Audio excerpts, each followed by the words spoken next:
taal taal sa ndekki li am na classe taal sa ndekki li am na classe trop suñu tubaab xew taal lu mel dal bi sa dal la dal bi yaa ko moom de ñeex xewlewul fii kenn du ko xëccoo Touba sëñ Touba rek ay star bi maa la ko wax de Touba sëñ Touba rek ay star bi kenn du star loolu la yàlla dogal mooy kàpp bi de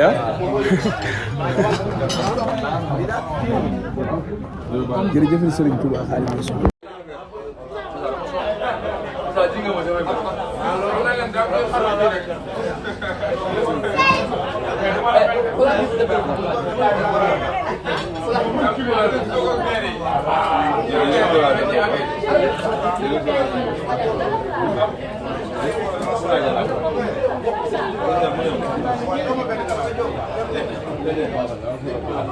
Sali sa xarit a ngi nii def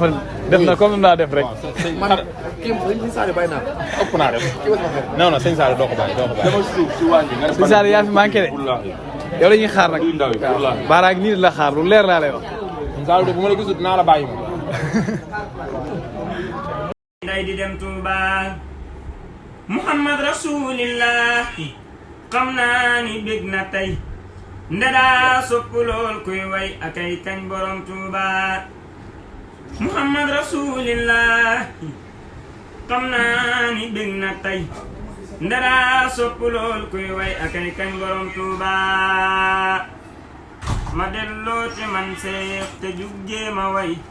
kajar way tajar kañ demam la يقود مولد النبي لرمضان فضلا عظيما قد يديم الفيدان وجه مولد النبي سوانا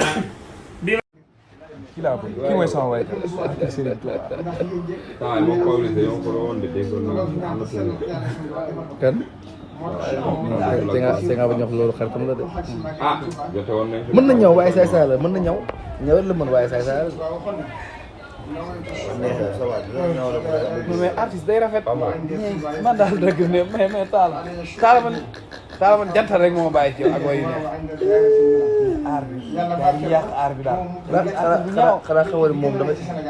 dafa yàq liggéeyam yow kii la lu waroon doon nu tudd comme communicateur traditionnel nga waroon doon alaaji Mbay Peex non high level Mbay Peex sa ñeex a ngi nii kii ma jig kii daaw ñaanal na ma fi ñaan goo xam ne ren damay dàbbali ren da ngay dàbbali wane sama xam-xam te man xamal ma neex sa aar yow doo xeewi sa ñeex doo xeewi de fu nga ne woon daaw